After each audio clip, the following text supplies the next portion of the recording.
Your goddess has no dominion here. Stop the music. In Smurf Village, every day is a party. Every Smurf has a job, like Grouchy. I hate having a job. Influencer. Smash that subscribe button. And me, the coolest Smurf in the whole village. Who are you? I am Steve. Okay. This guy is such a tool bag. You know, when I said last week that what was once old is new again and turns out to be pretty good, we can put the opposite to that for this week's movies because, yeah, those three films that we just looked at, what was once old probably should have stayed old because, yes, ladies and gentlemen, it's the list that many of you are looking forward to, especially me. This is usually the best list to do overall because, yeah, it's fun talking about the best movies of the year, but talking about the worst movies of the year, oh boy. Yeah, this is my favorite one here. I wish I had some popcorn right here so I could just tell you how much of excitement, like the Linkara meme. Ooh, this is gonna be good. Like that type of thing there. But anyway, welcome to Talking About the Movies, everybody. We have reached the conclusion of my 20-year anniversary of covering the biggest new releases of the weekend. On this next episode, it'll be the start of year 21.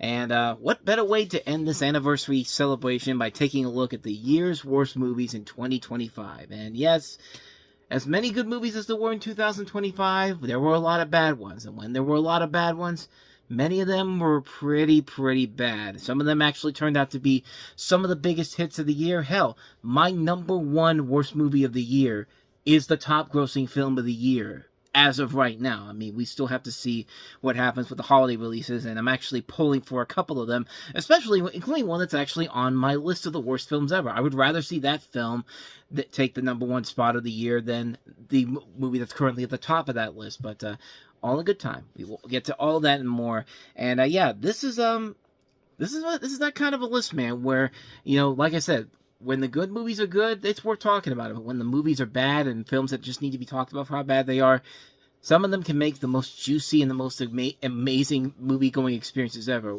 for as bad as they are. Some of them on this list here are films that are definitely films that are worthy of the so bad it's good label. Here's how bad this year was, especially this last month. In the last month, I saw 3 movies that were worthy of being on this worst of the year list. I had to remove 3 films that I had on this list that I thought were surely going to be in this list at the end of the year because of 3 really terrible movies that I saw this year. Saw in December. That's just like, I gotta put these in here because, yeah, these films, yeah, the films I had before, yeah, they're bad films. They are really bad films overall. But I'm sorry, we gotta really delve into these terrible films that the studios really thought that were going to be good movies this year. Is that in this particular month? Because yeah, they were pretty bad. Especially the top grossing one of the month, which we'll get to that and then some and more. Yeah, this is going to be one of those lists where a lot of these movies will not be on a lot of normal lists, and you won't see movies that a lot of people will have on that list. Like, you're not going to see Snow White on there, because I didn't hate Snow White like everybody else did. I actually thought it was okay. You're certainly not going to see Lilo and Stitch on here, because I actually like that movie a lot. You're not going to find stuff like, what's another one that I keep seeing on a lot of bad movie lists? I Know What You Did Last Summer is another one that could be on this list in general. I didn't have it on there because I wasn't wasting my time with a movie that bad. I mean, do I even need to see it to know how bad it is? The main crux of 2025's movies in general was simply on the basis of nostalgia. Really, that's all it was about. Nostalgia. You know, how, you know, let's take these classic let's take these classic films, let's take these profitable franchises from back in the day and give them some new life in the future. And as I said last week, some of them actually did really work, and some of them were my favorite films of the year. Superman, The Naked Gun, Fantastic Four. Then this year, there's a lot of other movies that somehow became the biggest hits out there. There were sequels that were completely unnecessary. There were sequels with a lot of high expectations behind them, but they did not deliver. And yeah, there's definitely a lot of them on this list here. And there's going to be some that I guarantee you that a lot of people are not going to be happy with my list here. But you know what? This is my personal list, so I'm just going to go with it. So with all that said, let's just go ahead and dive right on into it, and we'll talk about my dishonorable mentions first off, because the 3 films that I had in this list here that originally, they top the list in general, even though this isn't in any particular order. Let's go ahead and take a look at my dishonorable mentions, shall we? The first one I have here is Jurassic World Rebirth. And you know, I've been a big supporter of the Jurassic World films as of late. I like most of the Jurassic Park movies. I don't like The Lost World or Jurassic Park 3, but I love the first one. Nothing will ever top that. I like the Jurassic World trilogy. I mean, even Jurassic World Dominion, which is not a good movie, still has some fun aspects to it. It's cool to see the old generation and the next generation coming together in the conclusion of that trilogy in general. And when Jurassic World Rebirth was getting made and we were finding out who was going to come on board, you know, Scarlett Johansson, Mahershala Ali, Jonathan Bailey, directed by Gareth Edwards, who did the first Godzilla movie and did Monsters. You know, David Koepp, the guy who started this whole thing when he wrote the original Jurassic Park script back in 1993. I mean, this should have been an incredible movie, having all these people coming together. And then you have to watch the movie and realize that, yeah, it took me 7 movies to finally realize that, yeah, Jurassic World is not as exciting as it used to be back in the day. I'm sorry. I mean, there's nothing more you can really do with these dinosaurs that we haven't already seen done before. It's basically turned into the Fast and Furious. Like, yeah, the Fast and Furious was fun in the sequels that came after it, even though they were repetitive, but by the time we got to, like, Fast and Furious 8 and 9 and 10, there was really nothing else you could really do with this to really shock everybody anymore. Kind of happened also with Mission Impossible as well, with the last 2 films, the Final Reckoning and the Dead Reckoning films. It's just like, okay, there's nothing really more you can do that hasn't already been done before. Jurassic Park took 7 movies to get to that point. This thing bored the hell out of me, man. There's nothing engaging. The dinosaurs aren't awe-inspiring like they were back in the day, or even when Jurassic World came out. There's just nothing left in the tank anymore, and it's just not worth it in the end anymore. And I think audiences are starting to realize that, because this one was not the gigantic hit that they were hoping for. It was still a blockbuster hit overall, but most people could agree that, yeah, this is getting old and repetitive fast, man. It's just like, they really need to do something else to really get people excited for this again, and I just didn't see it with this film in general. Oh man, this was the first one, this is the first movie I've seen from Jurassic Park since Jurassic Park 3 that I just really detested badly. And with everybody involved in it, with the talent that was involved in it, there should have been so much more to this film. Ice Cube's War of the Worlds. Most people will have this on there as the #1 worst movie of the year. And yeah, it's a bad movie, but it's a fun kind of bad movie. And I really here's the thing. This was as high as #3 originally before I saw the film that was going to take that place later on. And I pushed it out solely because there really isn't anything more you can add to this film that hasn't already been said already. It's a bad movie. It was a film made specifically for streaming, and it was made supposedly during COVID times. And yeah, it's a badly put together movie, but it's one of those so bad it's good movies where it's just so badly put together. Ice Cube really ruins his reputation as an actor overall with this. And like, there's times where he's making me laugh for just how pathetic his performance is in the film, and just the stupid twists and turns, the laziness of it all across the board. It's a poorly made movie, and for a film made by Universal, I mean, you expect a lot better from them, but yeah, it's in my honorable mentions here. It's a film that I know it's going to be on a lot of people's worst of the year list. I've already seen it as high as #1. Yeah, it's a bad movie, but the films that I have in my top 10 are definitely worth mentioning more, because we got to delve into the absurdity of these bad films in general here. So let's go ahead and go to the last one I have on the films that I took out of my original top 10, and that was 28 Years Later. And of the 3, this is the one I would probably watch again, mostly for the first half, because the first half of 28 Years Later was actually not that bad. It was actually kind of a fun film. It was enjoyable to look at. Danny Boyle coming in here and doing something and returning to the genre that the story that he invented, that he presented the first time around.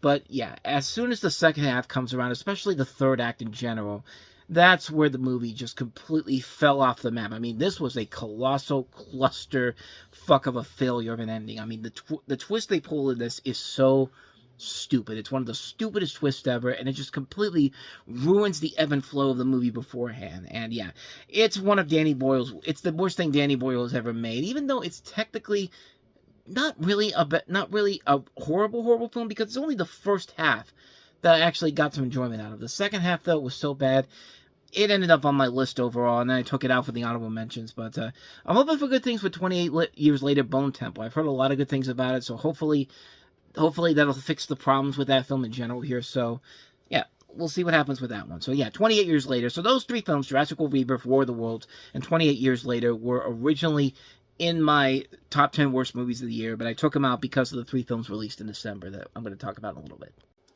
You're Cordially Invited, a movie that you probably didn't even know even existed unless you knew about it through Amazon, because this is one of the Amazon MGM movies that came out. It stars Will Ferrell and Reese Witherspoon as two different people who have two weddings accidentally booked on the same day at the same venue. Each bridal party is challenged with preserving their family's special moment while making the most of their unanticipated tight quarters.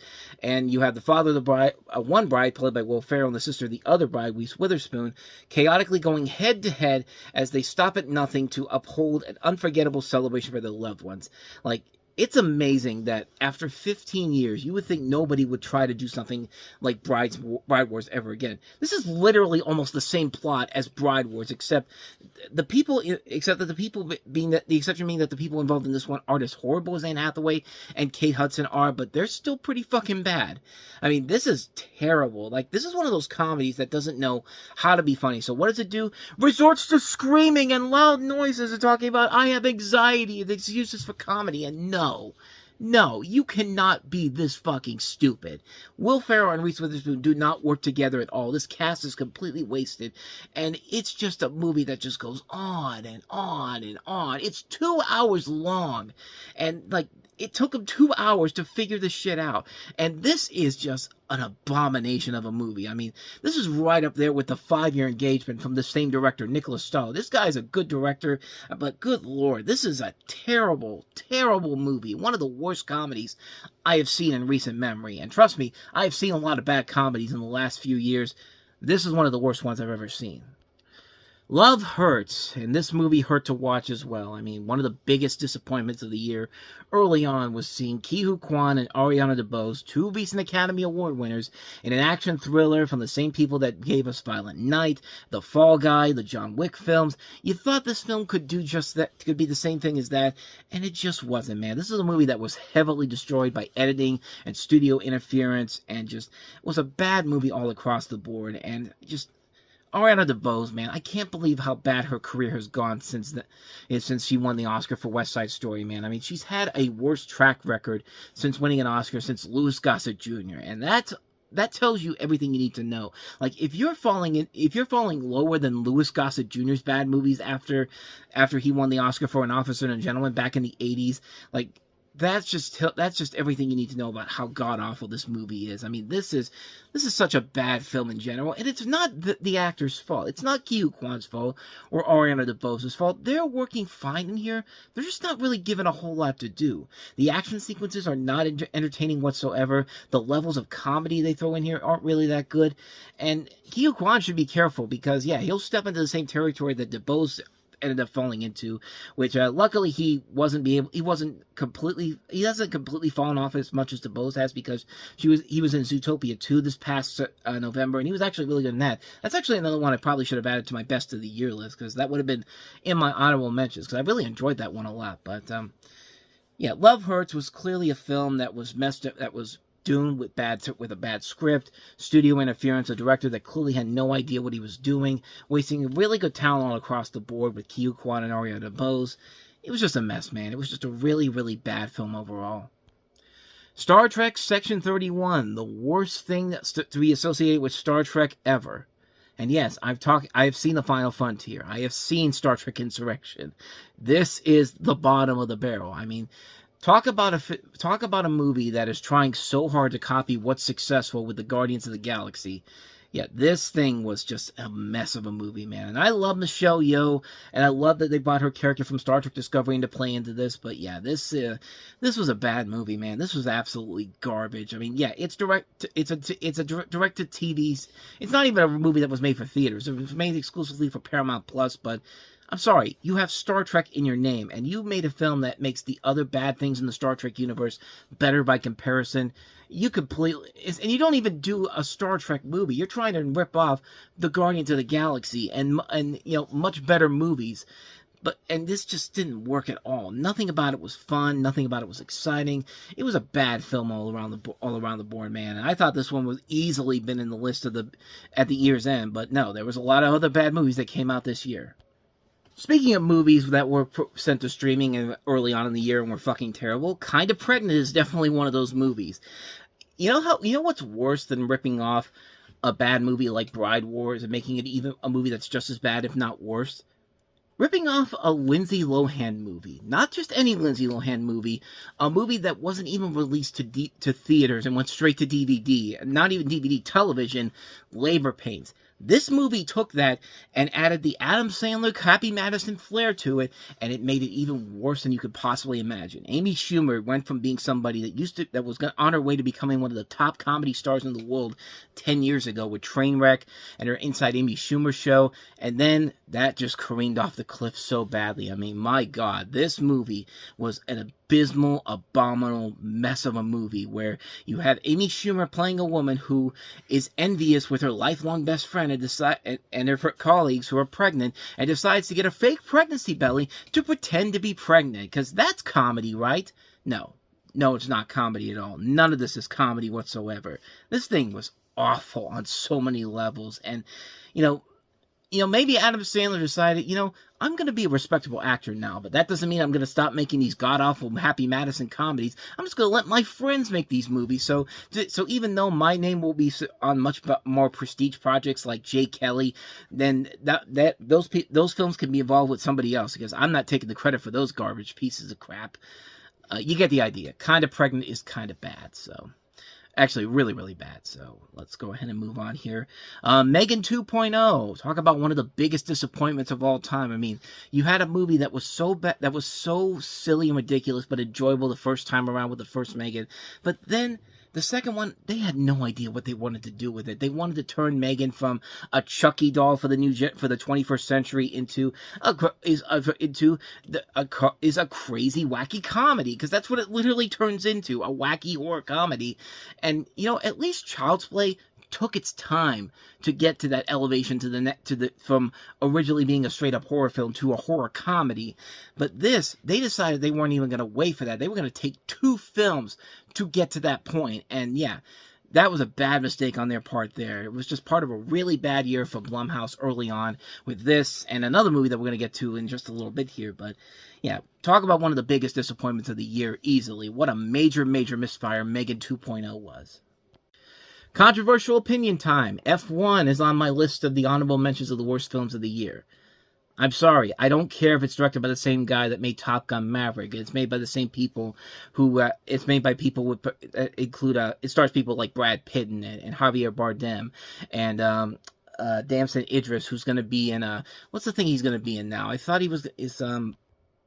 I got confused. He's going to be Miles Davis in the movie Miles and Juliet. I thought he was going to do something else, but yeah, I don't care that they've got these people in here. I don't care if it's the same people that made Top Gun Maverick look amazing, that's going to make Formula One racing amazing.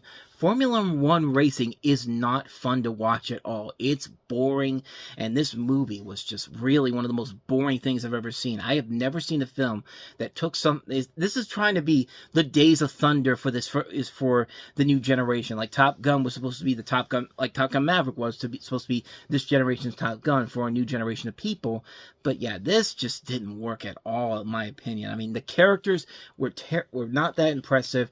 The visuals can look cool every once in a while, but again, I'm the type of person that doesn't want to see that doesn't want to give a movie its praises because, oh, the visuals were amazing. I'm sorry, I don't do that in this dojo. You need a good script, you need characters we want to be invested in, and you need a reason to be there, not just to say, oh, look at the pretty racing cars all across the board. I mean, it's just ridiculous. It's a really ridiculous movie. It's a lazy film. It's boring. It's lifeless.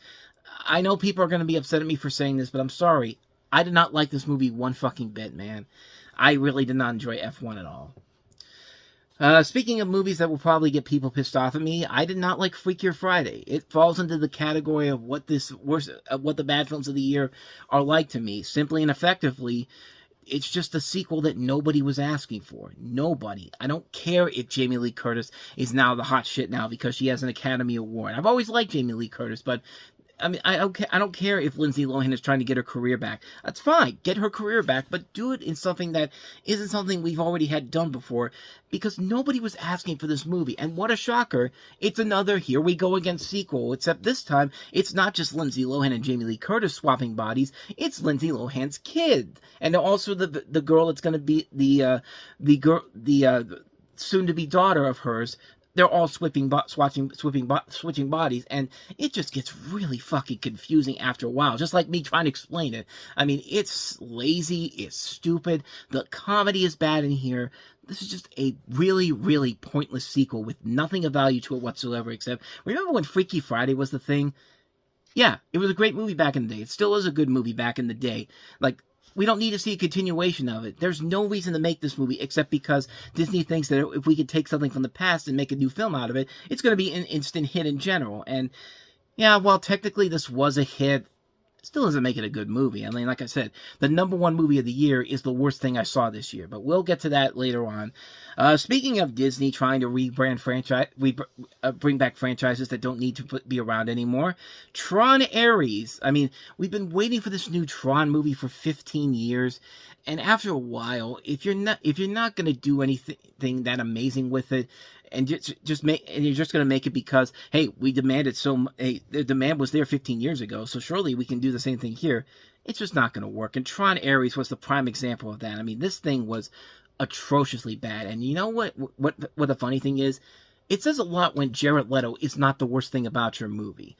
I mean, yeah, it's got some nice visuals to it, but the main characters that we're supposed to follow in this are so terrible in here. They took an Academy Award-nominated actress in Greta Lee and just made her an obnoxious character. They throw in elements of comedy in this movie that are that does not need to be in this fucking movie. There's no reason why we need to turn this into the comedy show with Tron and all that. Like, give us a sequel to something we want to see from the past. Like, it took us what, 28 years between the first Tron movie and the second film to get Tron Legacy. And yeah, that was a great movie and all. You take less time than that. Give us a script that actually continues the storyline. Just don't pretend like the last film didn't even exist, because they completely botch over everything that happened in the last movie. And it's just like, why? What's the point? And it's just like, it just doesn't work. It's a sloppy mess of a film. It just didn't work. It's just such a colossal failure. Just a bad movie, and a bad year for Disney overall, even though they had a couple of good things. Yeah, this was one of those ones that's just like, this one definitely was not in. Last one we have here is Play Dirty. Now, last time we saw Shane Black direct a movie, it was The Predator, and it was basically a bad film all across the board. Essentially me saying, hey, if we're going to do, Shane Black should just go back to making simpler movies, like go back to making stuff like Kiss Kiss Bang Bang or The Nice Guys, or writing stuff like The Last Boy Scout or Lethal Weapon movies. Just keep them away from these big blockbuster movies like Iron Man 3 and The Predator, because it's clear this guy should go back to what he does best with action films. And sure enough, here's an action comedy with this film with Mark Wahlberg and Lakeith Stanfield in a film based off the Parker series, which has already been made into a movie before with Jason Statham starring in it back in 2013. And yeah, this thing was just an abysmal mess of a movie, and it just did not feel like this did not feel like Shane Black material here, and I expect a lot more from him. I wanted to see something like on the same levels as something like Kiss Kiss Bang Bang or The Nice Guys, and it's not here, man. It just really suffers right from the get-go here. Now, to its credit, I think it was because there were multiple writers on this film, and I think if you just had him as the sole writer, I think this thing probably could have been much better, but yeah, it's just a film that just didn't work overall. I like a lot of the actors involved in here, but yeah, this thing was just... It says something when I would rather watch the Jason Statham Parker movie from 12 years ago than watch this pile of garbage again. Yeah, that's just how I feel about this one here. A major disappointment from everyone involved, especially the director Shane Black. So with all that said, that's my honorable mention. So let's go ahead and get to the worst movies of 2025. And we begin with number 10, and it's probably the earliest movie we have on this list here. We didn't have to wait until 17 days into 2025 to have number 10 on my list, and that was Wolfman. Blumhouse Studios basically trying to do the same thing that they did a couple of years ago with The Invisible Man, which was a big success. It actually did what a lot of people wanted them to do with the monster films at Universal. make a much smaller budget, have Blumhouse work on them, because we've seen in the past that Blumhouse can make these films with much smaller budgets and make a really good film out of it. I mean, we've seen it done before in the past, and you thought with this movie, okay, they've got the same people who made The Invisible Man. You got a cast that includes Christopher Abbott, Julie Gardner, who's going to have a pretty good year in 2025, with this being one of her lesser films, and a film that has a really fun and interesting concept overall, where you have a family man seeking to protect his wife and daughter from a werewolf, only to be infected and slowly transforming into the creature himself. Like, you think it's going to be a fun, slow burn horror film, and, you know, we've been waiting to see a Wolfman film that actually makes the Wolfman look cool and all, and the project finally gets going, we get excited about it, and then 2024's Halloween Horror Nights happens, and we got our first look at the Wolfman, and let's just say that it didn't look good. What the hell is that? I mean, what? The hell is that? What is this? And you want to know what the worst thing about it was? That actually looks a lot better than the Wolfman that's in this movie. This is a movie that was amazing at how it did what we wanted it to do. Take its time. Build up this great moment when you're going to see the Wolfman coming out at the very end of the film. And then all of a sudden, when you see the Wolfman itself, it does not look like the fucking Wolfman at all. It does not look scary whatsoever. It looks nothing like what we expected to see from it. And by the end of it, you're watching it and you're thinking to yourself, what the hell went wrong with this? Like, why is it so hard to make a Wolfman movie in the 21st century? I mean, this thing was just a mess of a movie that just really did not work whatsoever. And it's just like the whole thing, and the whole point of it, and the thing that I miss most about the Wolfman films overall is the fact that, you know, since we've adapted into the world of computers, we've essentially everyone wants to make a Wolfman transformation with computers. They've been trying to do practical Wolfman movies for the people who've been making these films for a long period of time. I mean, the 2010 Wolfman movie, they wanted to do practical effects for that Wolfman movie, and then they basically decided, no, we're going to do CG because we have the technology to do it, and it's going to look cooler. And no, it did not. Even though I will say that movie looks a hell of a lot better than this film does. And, like, this film is just such a missed opportunity with a really good premise about, you know, this family, and the father's going to be turning into a werewolf, and you should be building up this tension overall in here, but it doesn't work because the special effects are terrible. I mean, the tension is not there. There's nothing interesting about this film whatsoever. It doesn't take chances like The Invisible Man did with its concept overall. It was just a bad movie. It was just a film that just failed on so many levels, and I just could not believe how this golden opportunity was blown. And it really makes you think that maybe there's just no reason to just do the monster movies in this generation, because there's no way they're ever going to get it right at this point. Like, if Blumhouse can't even do it the right way, then we clearly have a problem here. Now, we have The Mummy coming out later this year, so maybe the signs are there that maybe this could work out, although I've seen some early test screening reactions, and it's not looking too promising. So maybe this is just an indication that the classic Universal monsters should just stay the classics, just bring the old ones back onto theaters, and people will should just enjoy those ones there. I mean, at this point, the only thing that could help the Wolfman at this point is what Robert Eggers is doing with his film Werewolf coming out at the end of the year. And if he can do the same thing he did with Frankenstein earlier in the year, a couple years ago, not Frankenstein, Nosferatu a couple years ago, and or something on the same lines of what Guillermo del Toro just did with Frankenstein, maybe there's a chance, but not right now. Certainly not with this movie. Wolfman, yeah, is talk about a real misfire of a film. Number 10 on my list of the worst films of the year. Number 9, yet another example of a sequel that nobody was asking for, and yet everyone's making it seem like, no, we demanded this sequel, man. We've been waiting for a Happy Gilmore sequel our entire lives, and lo and behold, this is the result of it. Happy Gilmore 2, a Netflix sequel that for some reason has a gigantic ass budget of $152 million. $152 million for this movie. Why? What in this movie required that budget overall?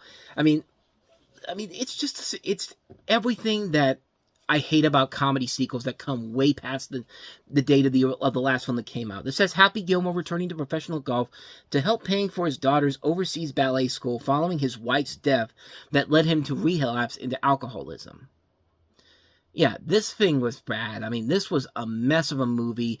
People bought into it because, what are you talking about? It's Happy Gilmore. We've been demanding a Happy Gilmore movie for a long period of time. It's just like, yeah, you may have demanded it back in the 1990s, but this is 29 years later. And I'm sorry, like with Coming to America a couple years ago and a bunch of other sequels that we talk about, this thing was just nothing. There was just nothing about this film that was worth it. There was nothing about this film that was exciting. There was nothing about this movie that was hilarious. It was nothing but Adam Sandler back as a character we all love and a stack full of celebrity cameos. Good Lord. This thing had so many cameos in this movie that were so unnecessary and so pointless, and it just it did not feel like it was needed whatsoever. And again, it felt like there was nothing of value to this film whatsoever. There was no point to it. It was just the same thing we saw in the last movie, except this one, the original was much funnier.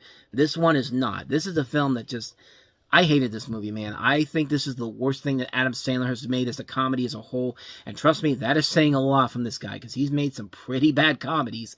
And yeah, this one might be the tip of the iceberg for that, just because of the insufferableness of it. I mean, it was just unbearable to sit through, and just the fact that there was no need for it.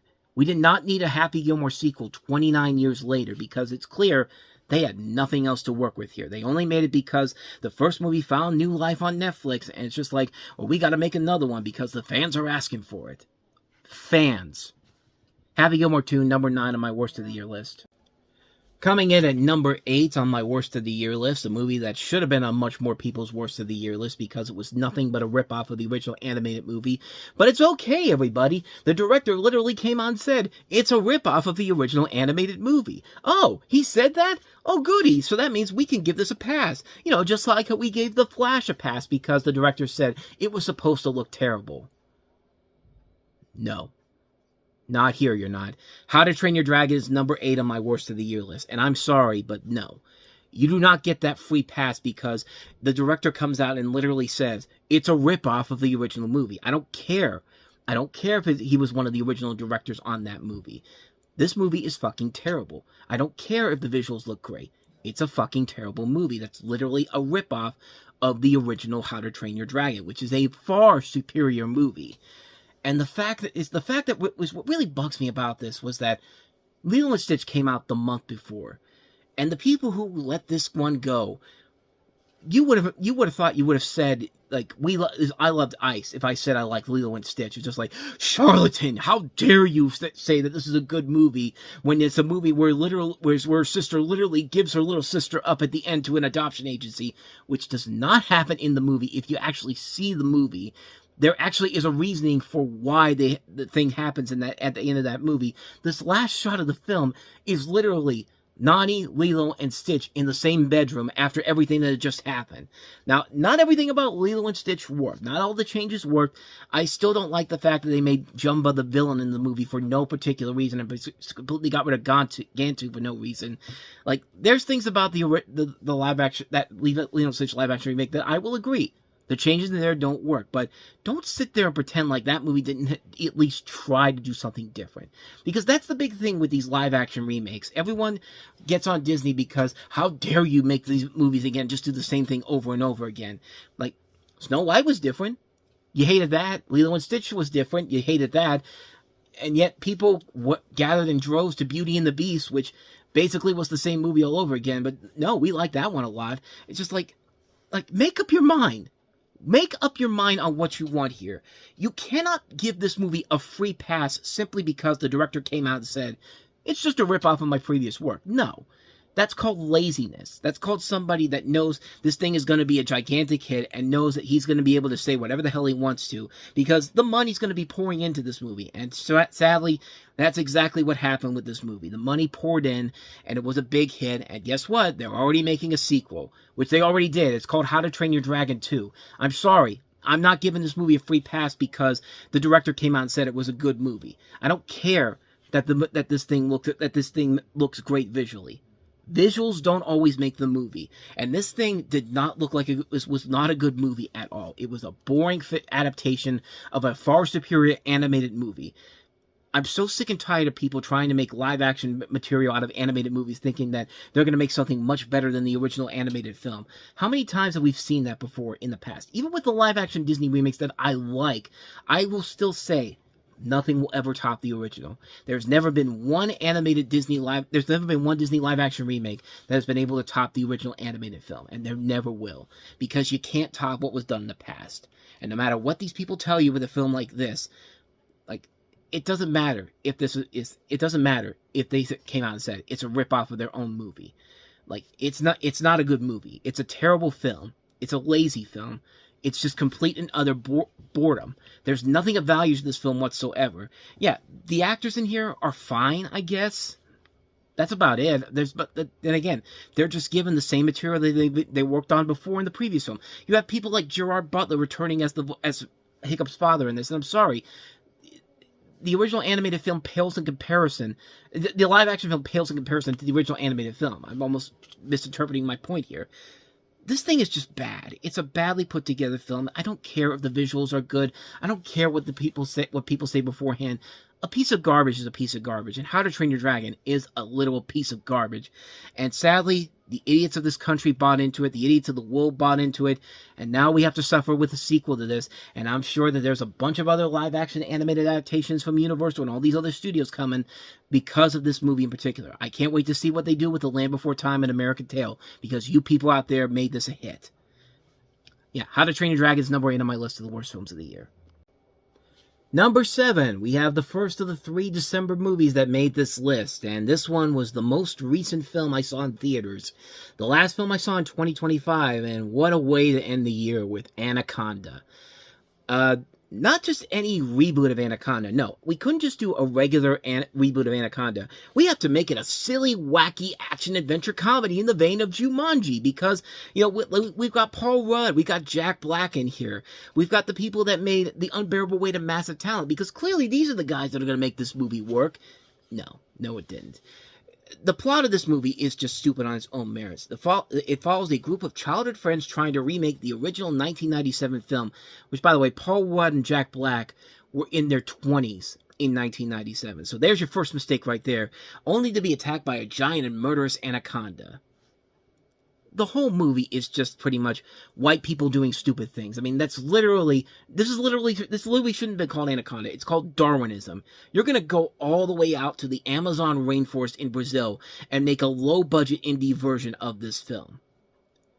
Why don't you just go in your backyard and make it? Because that's more low budget. If you're going all the way out to Brazil to make this movie, you're not making a low-budget movie, because that's going to cost you thousands of dollars to go down to Brazil and make this thing.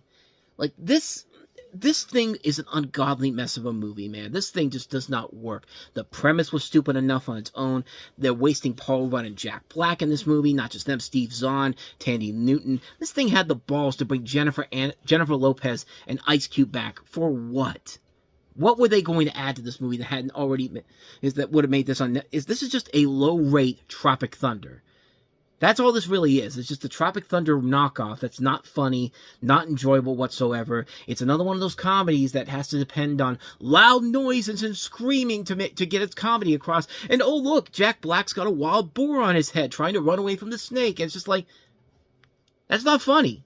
None of this is funny whatsoever. It's just a terrible, terrible film. And again, this is made by the same people that their last movie was The Unbearable Weight of Massive Talent with Nicolas Cage and Pedro Pascal, which was a great underrated film that sadly nobody went to see the year it came out.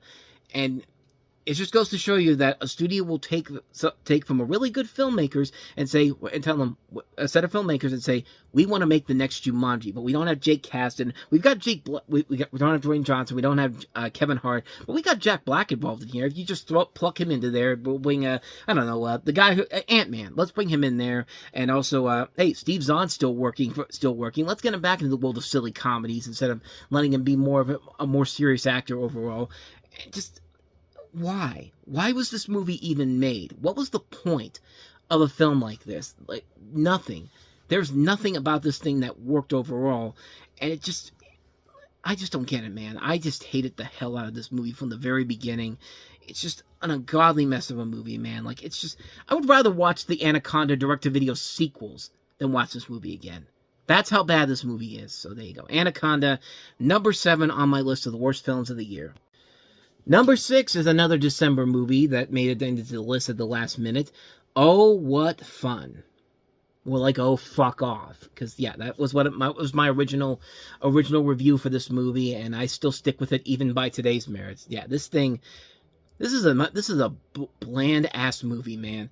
It's a story about Michelle Pfeiffer, who's the mother of this big family who is going through the obstacles of planning the perfect Christmas with her husband, played by Dennis Leary, her 3 kids, her grandkids, while contending with her neighbors across the street with comical, wacky results. And she feels like she's so underappreciated because she wants the kids to take her on this all-expense-paid trip out to Burbank to see her idol with one of the worst names I have ever seen in a movie that's supposed to be released by a major studio, Zazie Timms. Just that name alone just made me go like, oh my god, this is going to be awful. And sure enough, the whole reason why this is going on is because Michelle Pfeiffer feels underappreciated by her family, and they never show that in this movie whatsoever. Like, you never feel like she's underappreciated in here. She's just a selfish bitch in this movie. And the biggest problem with this movie comes from a number of things. One, the cast is too good for this. You got Michelle Pfeiffer, Felicity Jones, Chloe Grace Moretz, Dennis Leary, Jason Schwartzman, Eva Longoria, Joan Chen, Dominic Sessa, and this is made by Michael Showalter, who was of the state back in the day, and Reno 911, and you think that with that group over there, you would have had a much better movie, but no. This is a movie that literally is a Lifetime movie, except we've got all these big stars in here, and the Lifetime channel can't afford them, so let's put it into theaters. Hey, Amazon MGM, we know you need some more holiday movies because your last 2 were big successes, not. At least Candy Cane Lane was at least fun. Red One was at least trying. It didn't work, but at least was trying with its concept overall. This is a film that just doesn't work. It's because the lessons we're supposed to learn from this are nothing that complicated. We could figure out what the lesson of this movie is going to be from the very beginning. You don't like any of these characters. You don't like our main character. The movie just relies on cheap, lazy comedy for the Hallmark. This is a movie that makes a Hallmark and Lifetime movie look butch by comparison. And it's just not enjoyable. This is a film that sees films like The Family Stone, Nothing Like the Holidays, This Christmas, The Best Man Holiday, takes those movies that worked and says, we want to do a movie like that, but we don't know exactly why those movies worked. You know why those movies worked? Because they were comedies that did a good job of adding dramatic elements to it. You can also throw in stuff like Home for the Holidays as another example of that. Dan in Real Life. Those movies work because they knew how to blend comedy and drama into a film that works very well. This one doesn't know how to do that, and it fails because of that right from the get-go, and it's just a bad movie, man. This is a terrible film, but what a shocker, it was a massive hit on Amazon Prime, so I can't wait to see what Oh What Fun 2 is going to be like, because, you know, they're going to do that. And, yeah, that's going to be an abomination overall. This is one of the worst Christmas movies I've ever seen. This is the worst one I've seen since stuff like Surviving Christmas and Deck the Halls and Christmas with the Cranks. That's how bad this movie is. So there you go. That's number 6 on my list, Oh What Fun. So, why don't we go ahead and take a little bit of a break and try to get our minds set before we head into the top 5 worst films of the year. So while you sit there waiting for about a minute or two, take a look at some of the films now playing in theaters, and we'll be back.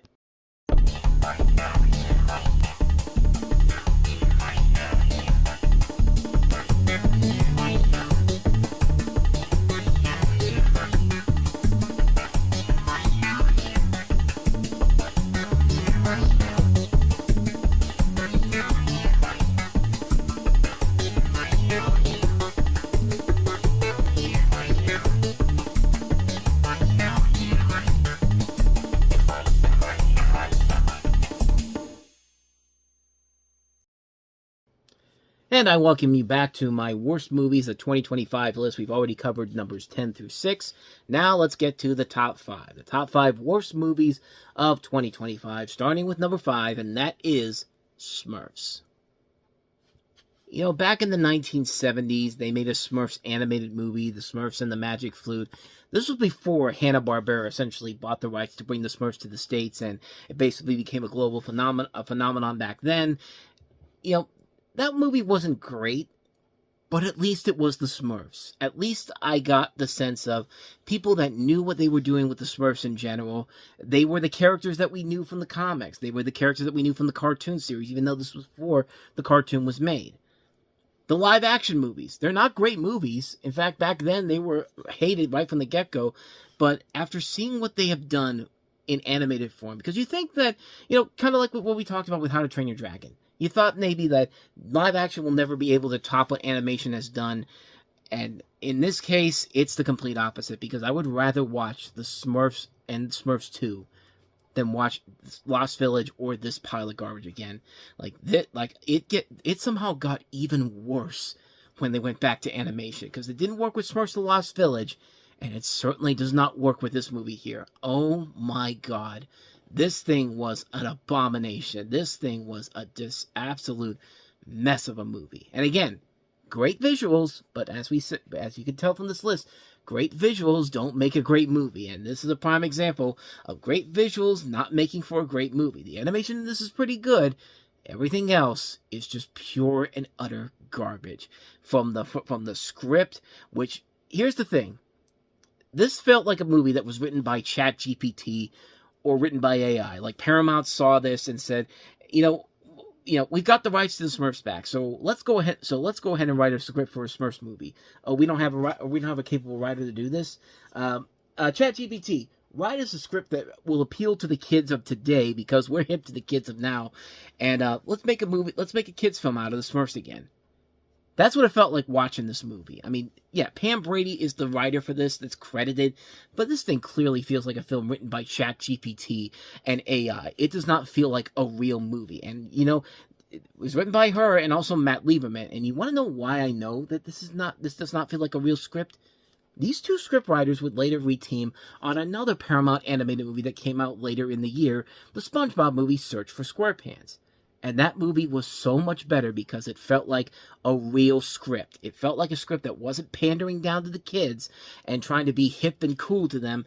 This movie felt like that and then some. I mean, they basically are trying to turn the Smurfs into the Minions at this point. And it doesn't help that they have all these big names in here. You got James Corden, which that should be your first warning sign of a movie like this, if James Corden is the biggest name in here. I mean, one of your big names in here, but you got Nick Offerman, you got Dan Levy, Amy Sedaris, Natasha Lyonne, Sandra Oh, Jimmy Kimmel, Octavia Spencer, Nick Kroll, Hannah Waddingham, Alex Winter, Maya Erskine, Kurt Russell, John Goodman. A good cast, but they're just there to fill voices for these characters that really don't fit, especially Rihanna as Smurfette. I don't know why, whenever they make Smurf movies nowadays, their first idea is get one of the more popular stars, musicians of today to play Smurfette, because it was Katy Perry in the live action movies, and then it was Demi Lovato in The Lost Village, and now it's Rihanna in this movie, I have nothing bad against Rihanna whatsoever. I mean, Rihanna is a great musician. She's a beautiful woman. I mean, I'm sorry. I have nothing bad to say about this person whatsoever, but that thick Jamaican accent just does not work with Smurfette at all. And unfortunately, you have to throw fuel to the fire to her being more involved in it, because not only was she the main star that they were promoting, I mean, she's literally the big name that's all over the marketing for this. She's also the producer of the movie. She worked on the soundtrack for this. So yeah, she's just as guilty for this as everybody else is who made this film. This is a terrible movie. This film just does not work at all. It's a lazy film. It's a film that is just not funny whatsoever. It's a film that is so obnoxious and annoying. It will make you never want to have kids.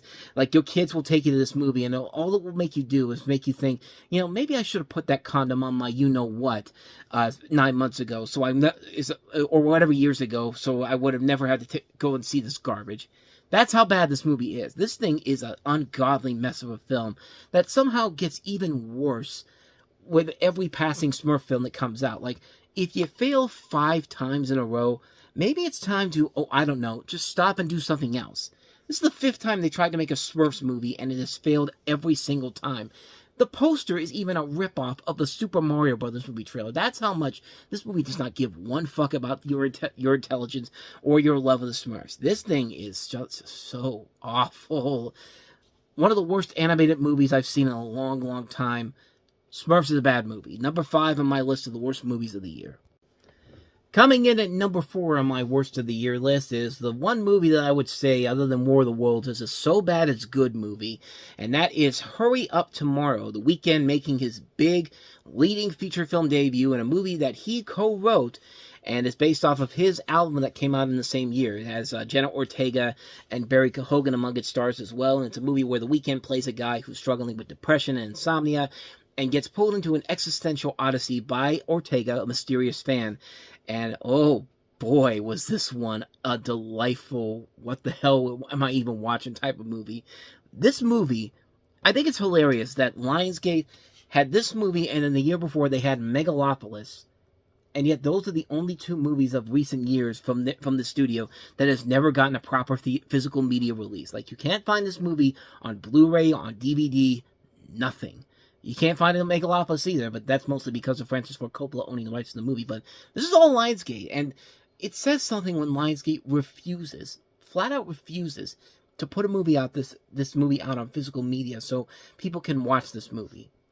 They knew how bad it was, but I love how bad this was. This is a movie that is so got its head so far up its own ass. This is the Weeknd basically making a pretentious movie where everything he does is so incredible and so beautiful to the point where even his crazy fans think the same thing. I mean, this movie is off its goddamn rocker, and I loved every single moment of it. It's not a good movie by any means necessary. Right from the acting of Abel Tesfaye, who has some of the worst line readings you will ever hear in your entire life. I mean, the one that just sticks out with me is when he's trying to tell Jenna Ortega that he's got to go. And all he could simply say is, can you please just be quiet?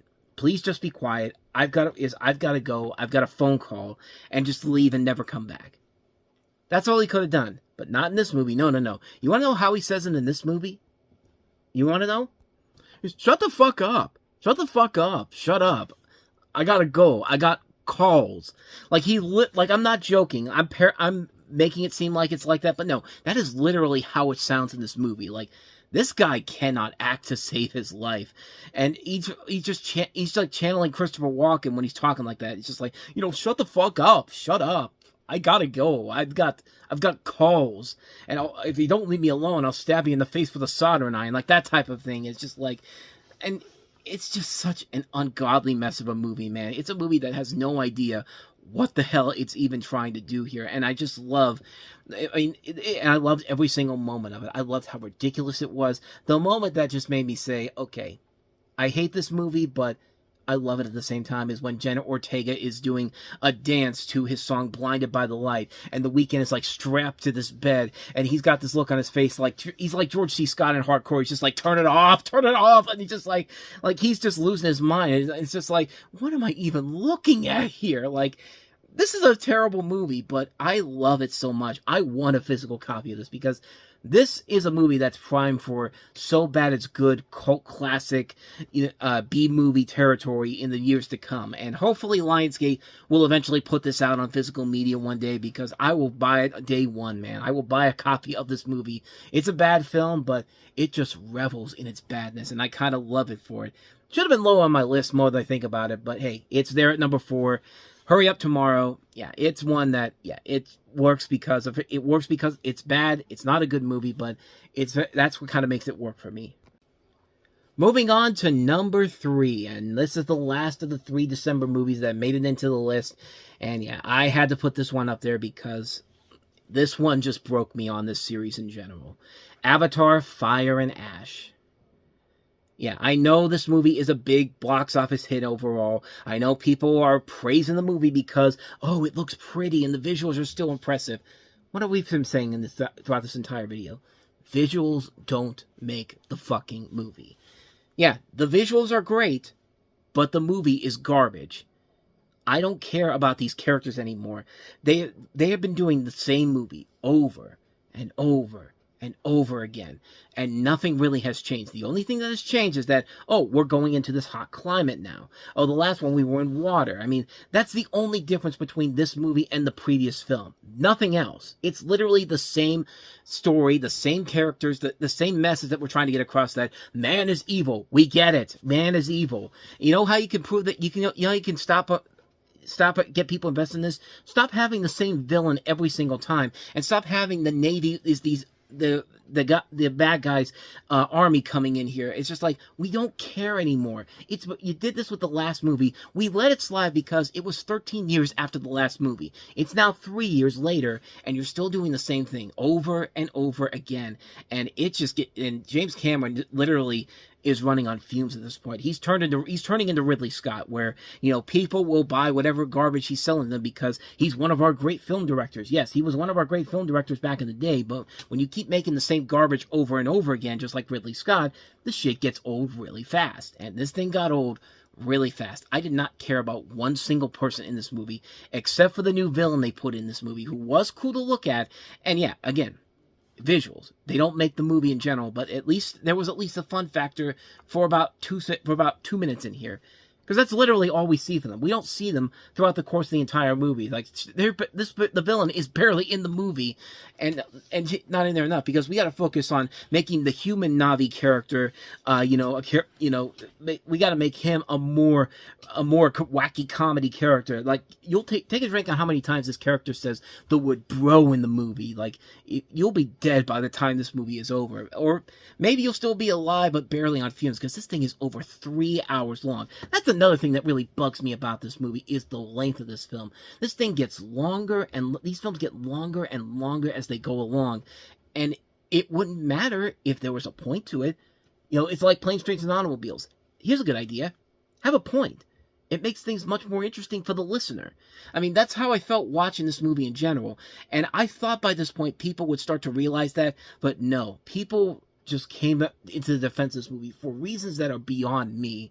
Like, I felt like Lois in Family Guy whenever Peter did his version of The King and I, and, everyone loves it, and Lois just got up and going like, what is wrong with you people? Don't you realize that this man has ruined theater as a whole? This isn't art, this isn't even entertainment, this blows. Like, that's what I felt like saying to the people after getting out of this movie when they started applauding. It's just like, what is wrong with you people?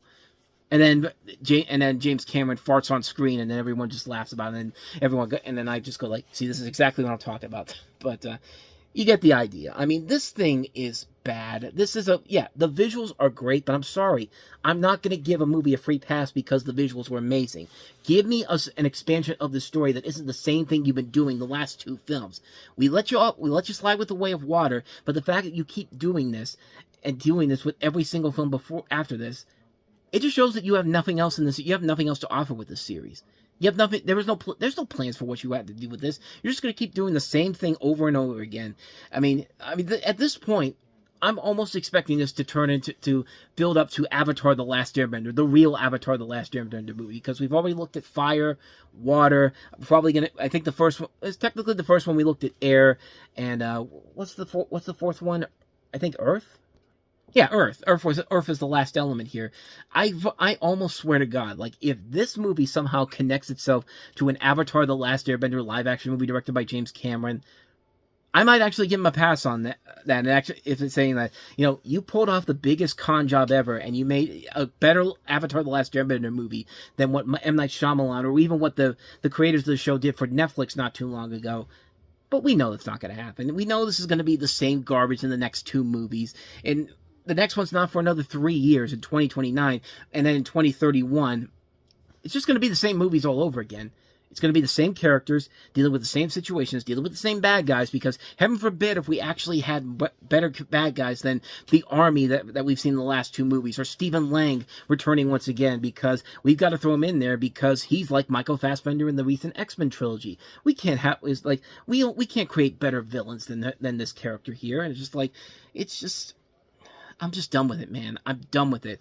This is the third film that has done the same thing over and over again. We let slide with the first one because the groundbreaking visual effects were there. We let slide the second time because it's been 13 years and we wanted to get back into this world of Pandora. This is the third film now, and this is getting ridiculous with every passing film. It's the same thing over and over and over again, and the only reason people are letting it slide is because the visuals are amazing. Yeah, I don't care if the visuals are amazing. This movie is still garbage. I hate this movie so much, and I finally get it. I finally get why people who were so negative on this beforehand hate these, because it's the same movie over and over and over again, and I just can't take it anymore. Just like my review, it's over and over and over again, and I can't take it anymore. So yeah, tell me I'm wrong for this, because I'm still getting those people that said Moana 2 was not one of the worst movies of the year, and those songs will be remembered for years and years to come. You don't remember one goddamn song from Moana 2, and you know it. That's why I had it in my top 10 worst list from last year. And Avatar: Fire and Ash deserves to be the number 3 worst movie on my list here, because I'm just tired of it, man. I don't care how good the visuals are. This movie is fucking garbage. Avatar: Fire and Ash. More like Avatar: Fire and Ass. That's the last time I'm going to be able to use that line. Coming in at number 2, the second worst movie of the year, The Electric State. That movie that Netflix put out on their streaming service with a budget of $320 million. And what a shocker. You mean a movie that's on a streaming service where people can watch it for free isn't going to bring you any money in the long run. Granted, technically Netflix is not a free service, but if you have Netflix already, you're watching the movie on there. You're not making back that $320 million budget. I don't care how well you think this is going to play out here, and this did not play out well at all. A rare misfire from Anthony and Joe Russo, who gave us, of course, the Avengers films and are working on the new one, Avengers Doomsday, later in the year. This follows Millie Bobby Brown from Stranger Things as an orphan teenager who traverses the American West in search of her younger brother. Joining her on her journey is a sweet but mysterious robot and an eccentric drifter played by Chris Pratt. This is the cast that also includes Ke-Huy Quan, Jason Alexander, Woody Norman, Giancarlo Esposito, Stanley Tucci, Woody Harrelson, Anthony Mackie, Brian Cox, Jenny Slate, Hank Azaria, Coleman Domingo, and Alan Tudyk. This thing is a mess of a movie, man. This is an ungodly mess of a film. This is a steaming pile of $320 million garbage. This is the type of garbage that the Joker from The Dark Knight would have put all his money to just to set it on fire, because, as he puts it, it's not about the money, it's about sending a message. And that message is Netflix with one fucking movie outdid Apple TV Plus in terms of how to waste more than $250 million on a piece of regurgitated crap. Apple TV Plus at least has movies that are entertaining, like Killers of the Flower Moon and Spirited, but this is unbelievably bad. You don't spend $320 million on a project that you will never get your money back on by putting it on a streaming service. You put it on the big screen and hope you can get that budget back, even if you have to make that money internationally. Like, on top of that, the movie is a waste of a too talented cast of a film. The CG, the story, and a story with a half-assed message, and an ending speech with Millie Bobby Brown about how important real life is, with this terrible music that really does sound like something out of a bad commercial you would see telling you, it's okay to be afraid, you're not alone. It's that bad. It's like they took Harry Connick Jr.'s speech from Independence Day and somehow made it worse. Because you remember the speech that he gave in the copter in Independence Day when they were about to fight the aliens. I mean, you thought that was forced? This makes that look much better by comparison. And talk about a hypocritical message from the Electric State trying to tell us about how important real life is with a speech that was more than likely written by friggin' AI and ChatGPT, and just more proof that the 2023 writers and actor strikes were for absolutely nothing. And sure enough, ladies and gentlemen, as I'm recording now, there's the possibility of yet another strike coming in the next month. So yeah, that was worth it. Can't wait to see how that's going to Can't wait to see how that's going to destroy Hollywood. I mean, this movie is an ungodly mess of a movie, man, and everyone should be ashamed of themselves in this movie. Like, this is made by the same directors, the same writers as the Avengers films, the same composer, Alan Silvestri. One of the greatest composers of all time wastes his time with this movie. Everybody wastes their time on this movie. Like, every person involved in this should be ashamed of themselves to be in a film like this. This is a film that is not just bad, it's really, really bad. This is one of the worst movies of the decade. It's that bad, people. Like, this is your warning. Avoid this bullshit like the fucking plague. I'm doing you folks a service by telling you to don't get this piece of exploitive garbage the light of day. I suffered through the slops to save you from wasting your time on this, and hopefully you were smart enough to do so as well, because, yeah, it's that bad. But don't worry, folks. They found a way to make the money back on this movie. They made merchandising off of this. I swear to God, if you go into Walmart, there are Funko Pop figures for this movie that are already on discount because nobody wanted anything from this pile of garbage. This movie sucks. And if it wasn't for the #1 movie being so obnoxious and so goddamn annoying, this would have been the worst thing I saw this year. But nope. The #1 movie of the year, the worst film of 2025, did that and then some. And I'm going to tell you all about that right after this.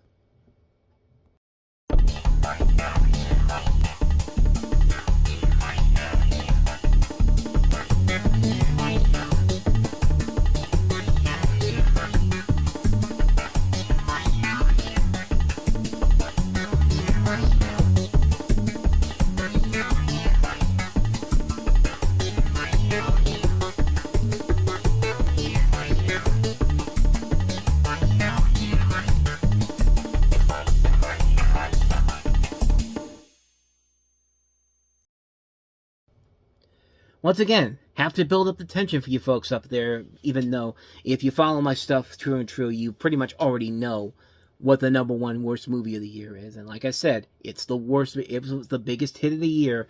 It is literally, as of this date, the #1 highest grossing film of the year. So that should give you an indication of what that is. But if you don't look at the box office, I'll just tell you what it is right now. The #1 worst movie of 2025, and it's not even close, a Minecraft movie. I have never seen a movie that I have hated more in years than this film. This movie doesn't even have the audacity to call itself the Minecraft movie. It just calls itself a Minecraft movie because, you know, it's kind of a Minecraft movie, but we're mostly in here to try to make memes and make the social media influencer assholes happy and give them something to do here. And we'll get to that later on because that's part of the reason why I hate this movie. That's one of its problems. The other problem is that it's just not a good movie, man. It's a terrible, terrible film. It follows 4 misfits from the fictional town of Sugarloaf, Idaho, that are pulled through a portal into a cubic world and must embark on a quest back to the real world with the help of a crafter named Steve, played by Jack Black, and also features Jason Momoa, Emma Myers, Daniel Brooks, Jennifer Coolidge. Too many talented people in this movie here, and it's directed by Jared Hess, who hasn't made a worthwhile film since Napoleon Dynamite and Nacho Libre 20 years ago. And this ended up being his biggest hit after all these years of making bland films, lazy comedies one after another. And what pure luck that this movie, the laziest type of comedy you could possibly do. I mean, this movie is an abomination overall that doesn't really care about making a movie based off the source material overall. I mean, it's there. I mean, you can see the pieces in there, but this is the type of movie that wants to literally be the equivalent of jiggling your keys in front of your baby to get attention. Like, this movie did stuff in this film that I really fucking hated. I hate the comedy in this. I hate the acting in this movie. Jack Black, congratulations, you're the winner of the double doinker of the year award, because you had this and you had Anaconda, 2 of the worst movies of the year rolled into one. And it's not. And let's just get to the real reason why this movie is a failure, because it almost killed the theater going experience because of everyone making Chicken Jockey the trend, where it's not bad enough that you have people screaming in the movie theater when you should be quiet watching the goddamn movie. But not only are they not doing that, they were like throwing a party in there. Like there were people who literally brought chickens into the movie theater and just made that. I feel so much pity for the movie theater people that had to clean up the mess after that movie, after every single screening of that. And instead of having people who made the film saying, hey guys, tone it down because, you know, we care about the theater going experience overall. No, you have people like Jack Black going out there saying, keep it up because you're making this movie a hit and you're making my name relevant again because I know that my career has completely gone down the toilet. And yeah, it's just like, technically it's not really gone down the toilet, but yeah, the last couple of years he's been doing some things where it's just kind of like, what are you doing, man? This and Anaconda are prime examples, but then he'll come back in once in a while and do something like, he'll do the song for he'll do Kung Fu Panda 4, and then he'll do the song for the 300th episode of Bob's Burgers, which is such a banger, that song at the end of that episode. But yeah, man, this is the type of thing where cooler heads needed to prevail fast, but no, they kept it going because look at the clicks we got on social media. This is a movie that influencer nut jobs and idiots use as an excuse to make content, and it's not funny at all. It's not funny. Nobody likes you because you do this. People don't want you to do this type of stuff, and yet you still keep doing it. And just the movie is so obnoxious and so annoying. Everything about this film just failed so miserably. I said before, this thing was like the equivalent of jiggling your keys in front of a baby to get entertainment value out of it. Well, if that's what people really want, here, how about this? Here, you like that? You like this jiggling of the keychains in your face? This whole thing of an ungodly amount of keychains that I have. Truth be told, this is a batch of keychains that I have collected over the years. And yeah, you can see there is a lot of keychains on here. But, I mean, if I jiggled this in front of a big screen, a movie audience, they would probably lose their goddamn minds. But, yeah, you get the idea. I have a lot of keychains on there, too, by the way. But, you get the point. This is a movie that doesn't care about making a movie that's a good representation of its source material overall. I mean, we live in a generation now where video game movies become the biggest hits. The Angry Birds movie, Pokemon Detective Pikachu, Sonic the Hedgehog, Super Mario Brothers. They're made by people who know the source material and know how to make it work. This movie does not feel like that whatsoever. This feels like a film that's going back to the days of Mortal Kombat 95, Street Fighter 94, these god-awful video game adaptations, the Resident Evil movies, Silent Hill, like those type of things. That's what we get in this movie here. It's just a mess. It's not funny. It's not entertaining whatsoever. Yeah, again, it's got nice visuals to it, but as we've said throughout the course of the show, visuals do not make the fucking movie. And you need a story, you need better characters, you need to be funnier, and you need to not treat your audience like they're fucking idiots, like this movie does. And the worst part about it is that people bought into it. It was the biggest hit of the year when there were so many better movies out there, so many more enjoyable blockbusters, not even great movies, but like more fun films than this pile of garbage was. And yet, this is going to be the film that defines 2025 as a whole. The highest grossing film of the year is this movie. And that's why I was saying before, I would rather see a movie that I didn't like, but at least I get why people go to it, Avatar Fire and Ash, or a movie like Lilo and Stitch, or a movie like Zootopia 2 to move back up here, just to push this movie out, because this movie cannot represent the year in general, if this is still the highest grossing film of the year, when it's all said and done. Like this... I hate this movie, man. I really hate this film. I hate this film so much. It is one of the worst movies I have ever seen in my life. It's a movie that's going to define the decade as one of the year's worst films. It's a terrible movie, man. I hate it. I hate it so much. I feel for the people that love this franchise and don't feel like they got what they wanted from this. I mean, this is an abomination of a movie, man. This thing just sucks. It's terrible. A Minecraft movie is the single worst thing to come out of 2025, and it's not even close. The worst movie of the year is indeed a Minecraft movie. So, yeah, while I go ahead and put this lovely assortment of keychains back here, why don't you go ahead and take a look at a recap of the list of my worst films of 2025. Number 10, Leigh Whannell's Wolfman. Number 9, Kyle Newerchek and Adam Sandler's Happy Gilmore 2. One of many sequels and reboots and remakes that nobody was asking for in 2025. Here's another one, How to Train Your Dragon from director Dean DeBlois.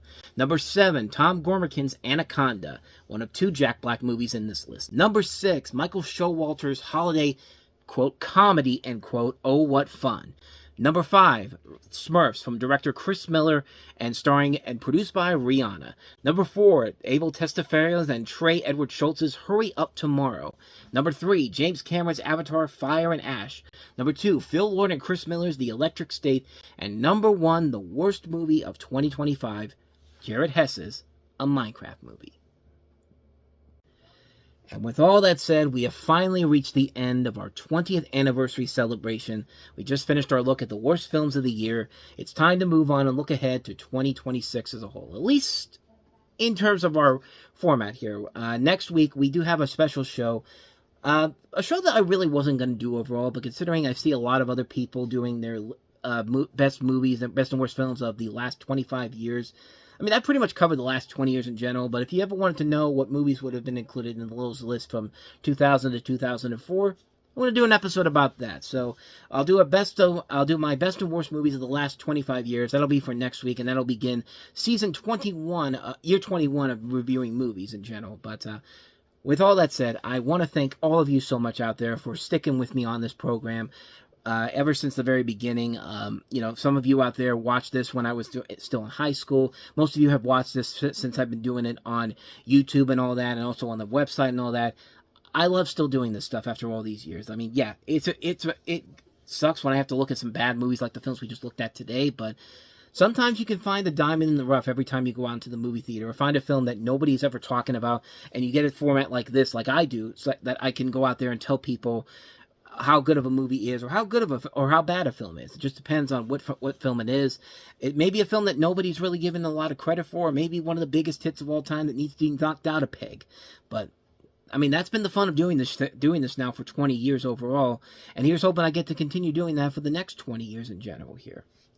But yeah, I want to thank all of you out there for watching this and enjoying the 20th anniversary specials we did last year.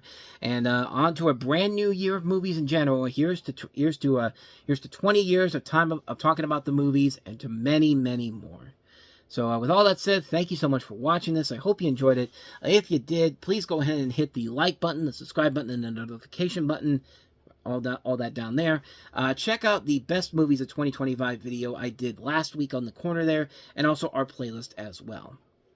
So with all that said, I will see you guys next week for another episode of the show. Thank you for watching. I'll see you next time. Take care.